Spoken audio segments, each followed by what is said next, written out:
Bismillahirrahmanirrahim. Assalamu alaykum. Hürmetli görürmenler. İstiklal gündelik haberlerini görüşünlerini karşı alımız. Ben Abdullah Yalqın. Programımızda vatanımız Şarkı Türkistan ve dünya gün tertibideki en mühim haberlerini huzuruna sunumuz. Qanamsızda qıtanlar ekranımız olsun. Xitoy rejimi o'smirlarni xitoylashtirish planini texmo kuchaytirmoqda. Xitoy rejimi Sharq Turkistonda irqiy qirg'inchilik jinoyatini davomlashtirish bilan birga Sharq Turkistonni xitoylashtirish razil plani bo'yicha har qaysi viloyat shaharlarda yasli yoshidagi bolalarni yig'ib olish o'rinlarini ko'paytirmoqda. Vangi to'rining 14 iyundagi xabarida ma'lum bo'lishicha, G'ulji shaharlik ma'rif idorasi asosiy qurilish bo'limi Xitoyning zo'r kuch bilan mablag' selib yasli yoshidagi bolalarni yig'ib oladigan o'rinlarni ko'paytganligini oshkorlab, G'ulji shahridagi bu yaslining o'qitish binosi qurilishi turiga jami 25 million yuan mablag' selinganligini, tur putgandan keyin 450 o'quvchini ko'paytib qabul qilg'ili bo'ladiganligini, shuning bilan birga G'ulji shaharlik 30-yaslimo xaridor chaqirishni tamomlaganligini, qurilish qiluvchi taraf qurilish maydoniga kirib, qurilish tayyorligini qilib bo'lganligini bildirgan. Xitoy axborot vositalarining xabar qilishicha, Qumul shahri Iverg'ul rayoni Jinsi yo'li Vivo yo'li yaslisida qurilish boshlangan. Bu yil Sharq Turkistondagi Xitoy rejimi bolalarni xitoylashtirish uchun shaharlardagi hukumat boshqarishidagi yaslilarning o'quvchi qabul qilish ko'lamini oshirgan. Xitoy rejimi bu turga 190 million yuan maxsus tur mablag'i ajratib, Urumchi shahri, G'ulji shahri qatorliq hukumat boshqarishidagi yaslilarda o'qiyotgan bolalarning egillagan nisbati 50% dan tuvan bo'lgan 5 shaharda hukumat boshqarishidagi yaslidan 11 ni yangidan qurib, hukumat boshqarishidagi yaslilarning o'quvchi qabul qilish ko'lamidan 4000 ni yangidan ko'paytirdi ekan. Undan boshqa Xitoy rejimi yana Urumchi shahri, Meydong rayoni, Buloqdaq rayoni qatorliq rayonlarda yangidan yasli qurib, o'quvchi qabul qilish ko'lamidan 1080 ni yangidan ko'paytirishni planlagan. Urumchi shaharlik ma'rif idorasi taraqqiyot plan bo'limining bo'lim boshlig'i Gingjiye bu turlar haqidagi planlarni oshkorlab, plan bo'yicha 6-oyning o'ttir va oxirlarida har qaysi turlarda orqa-orqadan ish boshlanganligini bildirgan. Ma'lum bo'lishicha, Urumchi shahriga o'xshashlar Sanji shahri, Korli shahri Xitoy rejimi boshqarishidagi yaslilarni yo'l qo'yish loyihasini tuzib chiqqan.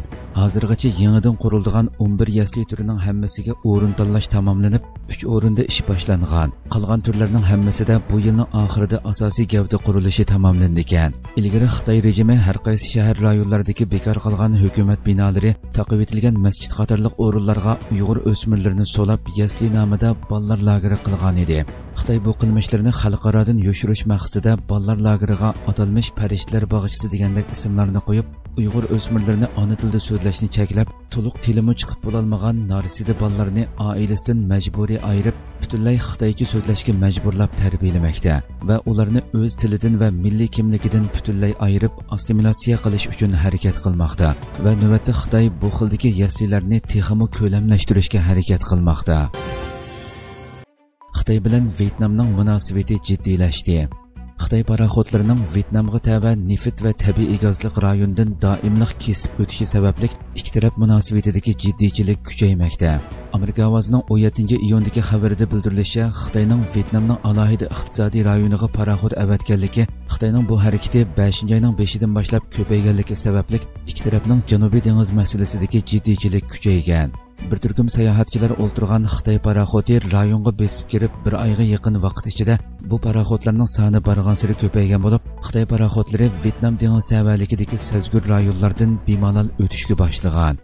Mutaxassislarning aytishicha, Xitoy tekshiruvchi paraxodlari, Xitoy dengiz qirg'oqi muhofazachilari va puhraviy paraxodlarning Vyetnam boshqarishidagi rayonda paydo bo'lishi Vyetnamning neft va tabiiy gaz tijoratiga parakandichilik solgandan boshqa, Xitoyning mo'l boylikqa ega dengiz rayonida zamin da'vosi qilish va talash-tartish paydo qilishga boshlaydiganligining belgisi ekan. Bildirilishicha, Xanoy Xitoyning 9 siziqliq liniyasi nomidagi egilik huquq da'vosini rad qilgan bo'lib, Xitoy mazkur egilik huquq da'vo xaritasi orqali Janubiy dengiz tavalligida egilik huquq va boshqarish huquqi borligini ilgari surmoqda. Ho Chi Minh shahridagi bir kishi bu haqda Amerika ovozining ziyoratini qabul qilib, Xitoy o'zini kuchlik deb qarag'achqa bu da'voni qilayotganligini, garchi Xitoy o'z qilmishining qonunsiz ekanligini bilib turgan taqdirdami, yanada Sharqi dengizning har qanday yeriga besib kirish huquqi bor deb qaraydiganligini bildirgan. Lager shahidlarining ovozi Norvegiyada yangradi. So'qoqda talada soatlab turg'izib qo'yib qiynaytdi. Qo'limiz hech nimani sezmasdan, og'zimiz gapga kelmaydigan bo'lib qolgan vaqtda ondan kamerga kirgizatdi. Bu vaqtda kamerning temperaturasi talonning bilan o'xshash bo'lganlikdan necha soatgacha eslimizga kelmaydik. 2017 yılı 4. ayda biz barlıq ayollarni karvatga zanjirlab qo'ydi. Men 20 kun zanjirlandim. Bu vaqtda menga hammadan og'ir kelgani nomus bo'ldi. 13 iyundan 16 iyungacha Norvegiyaning poytaxti Osloda o'tkazilgan va dunyoning har qaysi joylaridan kelgan tunilgan shaxslar, kishilik huquq faoliyatchilari, siyosat, savdo sohasidagi arboblar jam bo'lgan 2023 yillik Oslo erkinlik munbiriga lager shohidlaridan Gollandiyadagi Qalbinur Sidiq xonim va Fransiyadagi Gulbahor Xotivaji xonim taklif qilindi. Shohidi bo'lish sifati bilan sahnaga chiqib, o'zlari boshdan kechirgan va shohid bo'lgan Xitoyning jinoyatlarini o'tirg'i qo'ydi. Xitoyning 2 milliondan ko'p Uyg'urni jazo lagerlariga qamaganligi, majburiy emgak jinoyatlari va diniy cheklamalar va 2 lager shohidi haqida qisqacha sin bilan boshlangan va 16 minut davom qilgan mazkur leksiyada so'zlangan ta'sirli mazmunlar va Xitoyning inson chidog'isiz jinoyatlari so'zlaguvchi shohidlarni emas, butun so'rindikilarning ko'zlariga yosh keltirdi. İkkilan so'zlarining oxirida butun dunyo jamoatini o'zlarining erkinligi, haq-huquqi uchun kurash qilayotgan Uyg'ur xalqini Xitoyga qarshi qo'llashga chaqirib sahnadan ayrildi. Mazkur munbarda yana Amerikadagi jurnalist Gulchehra Xo'janing yaqinda inglizcha nashrdan chiqqan Toshma tushgan yerida aziz nomli kitobi mo ko'rgazma qilindi.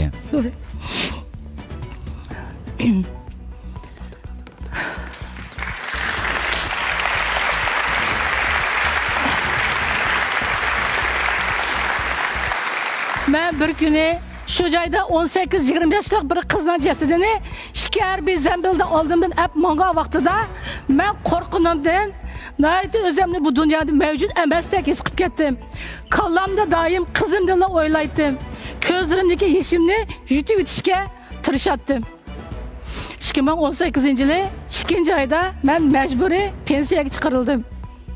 2019 yılı 5. ayda mecburi tug'maslik operatsiyasi qilindi. Bu operatsiya qilingan kundagi bu nomusni, bu dahshatni, bu qadar insonni urug' deb sani qilishni men tilimda tasvirlab berishga ojizlik qilaman.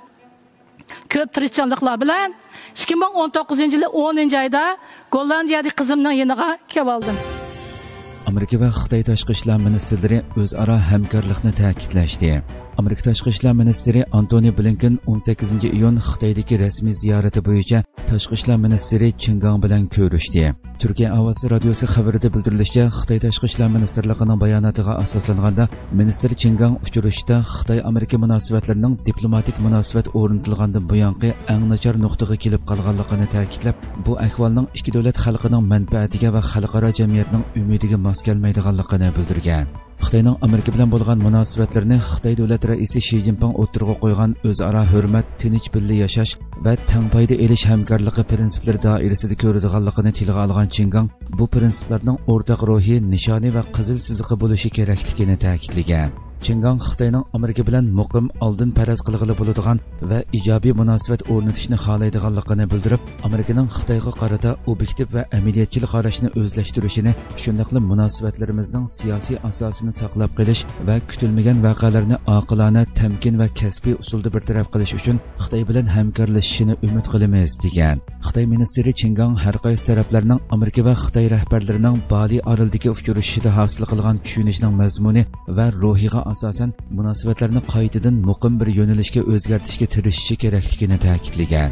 Qin Gang yana Tayvan masalasining Xitoyning eng negizlik manfaati, eng muhim masalasi va Xitoy-Amerika munosabatlaridagi eng ro'shan xatar ekanligini ta'kidlab, Amerika tarafni bir Xitoy prinsipida ching turishga, shundaqli diplomatik munosabatlarning asosini tashkil qiladigan 3 o'rtaq xitobnomadagi majburiyatlarni o'rinlashga va Tayvanning mustaqilligini qo'llamaslik va'dasiga amal qilishga chaqirgan. Amerika tashqi ishlar ministrligining bayonotida ministr Blinkenning uchrashishda xato tushuncha va xato hisoblashlardan kelib chiqadigan xavflardan saqlanish uchun o'xshamagan masalalarda aloqa yo'llarini ochiq tutishning, shundaqli diplomatiyaning muhimligini bildirdi. Bayonotda ministr Blinkenning munosabatlardagi andishi temasi bo'lgan nurg'un masalalardan boshqa, Xitoy bilan manfaatlari bog'lanishliq davlat hal qilgan masalalarda hamkorlikning mumkinchiligini tilga olganligi eskartilib, tashqi ishlar ministri Amerikaning doim Amerika xalqining manfaati va qimmat qarashini qo'g'daydiganligini hamda erkin echib etilgan dunyo va qonunlarni asos qilgan xalqaro tartibni qo'g'dash uchun ittifoqdoshlari va sheriklari bilan hamkorlashadiganligini bildirdi deyildi.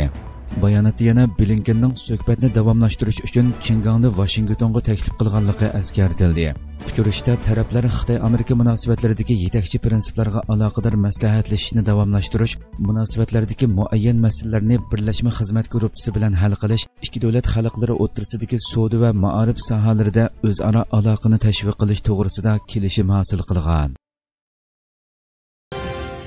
Xitoy muddatdan ilgariki issiq to'lqinning ig'ir ta'siriga uchradi. Xitoy yoz faslining 5-ida Tinch okeanda El Nino havo besimi keltirib chiqaradigan muddatdan ilgariki issiq to'lqinning ig'ir ta'siriga uchradi.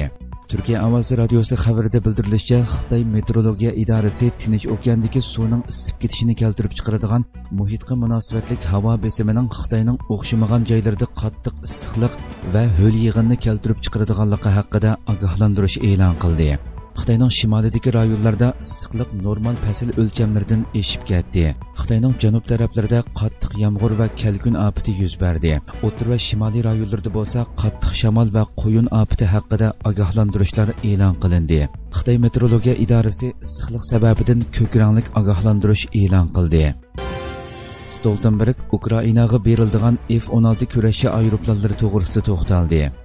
NATO bosh kotibi Jens Stoltenberg NATOga a'zo davlatlar mudofaa ministrlari yig'inining oxirida muxbirlarni kutib olish yig'ini o'tkazdi.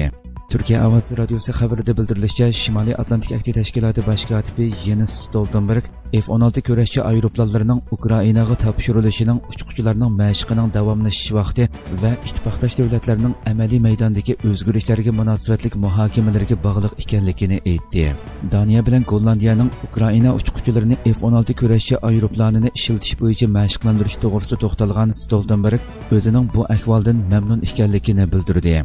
U F-16 kurashchi aeroplanlarining Ukrainaga qachon topshirilganligi to'g'risidagi bir savolga javob berib, bu ishning to'liq ma'noda qachon ishga oshadiganligi, albatta mashqning qanchalik davomlashadiganligi va bizning ehtiyojlarga aloqador muhokamalarimizga bog'liq dedi. BDT ko'chmanlar kemasi voqeasida o'lim yetimning ig'ir ekanligini e'lon qildi. Volker Türk Gretsiyaning Mora yarim oroli dengiz tavalikida tartibsiz ko'chmanlarni elib mangan beliqchi kemasining g'arq bo'lib ketish voqeasida 78 odamning qazo qilganligini, ayollar va bolalarni o'z ichiga olgan 500 kishining yo'qolib ketganligini e'lon qildi. Turkiya Ovozi radiosi xabarida bildirilishicha, Birlashgan Davlatlar Tashkiloti kishilik huquq oliy komissari Volker Türk yozim bayonot e'lon qilib, Mora yarim orolida dahshatli fojia yuz berganligini bildirdi. U bayonotida kema voqeasida hayotidan ayrilgan 78 tartibsiz ko'chmanning oila tavobiatiga ta'ziya bildirib, ayollar va bolalarni o'z ichiga olgan 500 dak odam yo'qolib ketdi. Hayot qolganlar va ofatda qazo qilganlarning oila tavobiatlari bilan hamkorlashish intayin muhim dedi. U bu voqeani ko'radigan holda atkaskilar va odam atkaskilarini tekshirish va ularni qonunning bartaraf qilishiga topshirishning muhimligini ta'kidladi. Volker Türk har qaysi davlatlarni tartibli ko'chish qanollarini echish va mas'uliyatni tang ustiga elishga chaqirib, dengizlardan qutqizib olingan barliq kishilarning bexatar holatda vaqtida quruqlikka chiqarilishi to'g'risida qonunlarning chiqarilishini talab qildi.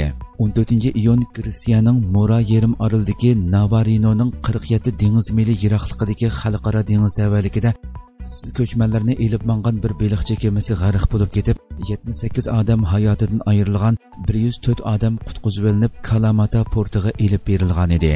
Gretsiya dengiz qirg'og'i muhofazat atriti qutqizib olingan ko'chmanlarning 47 nafarining suriyalik, 43 nafarining misrlik, 12 nafarining pokistonlik va 2 nafarining falastinlik ekanligini e'lon qilgan edi.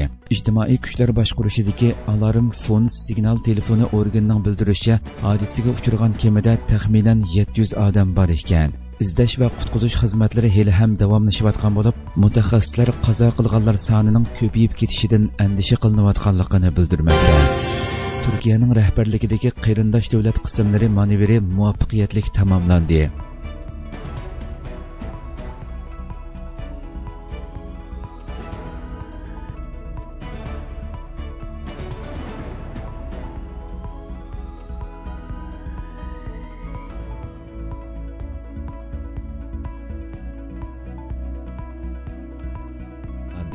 Türkiye Devlet Müdafiə Ministerliği Anadolu 2023 Birleşme Alohida Qism manevrining muvaffaqiyatli tamamlanganligini bildirdi.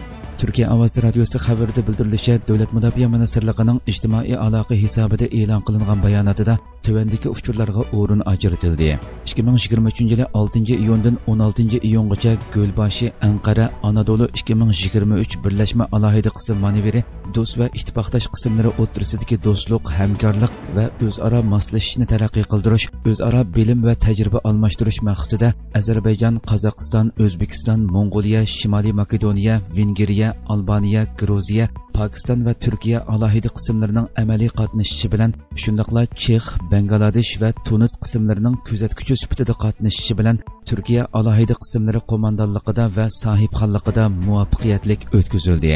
Hem baharlangan uchurda manevrga aloqador suratlarga alohida o'rin ajratildi. Marksizm, Leninizm Kommunist partiyasining mas'ullaridan biri ujuqtirildi. Türkiye Milliy istihbarat idorasi terrorlik tashkiloti Marksizm, Leninizm Kommunist partiyasining atalmış Suriya mas'ullaridan Osman Nuri Ocaklini Suriyaning Aynul Arab Kobani rayonida bartaraf qildi.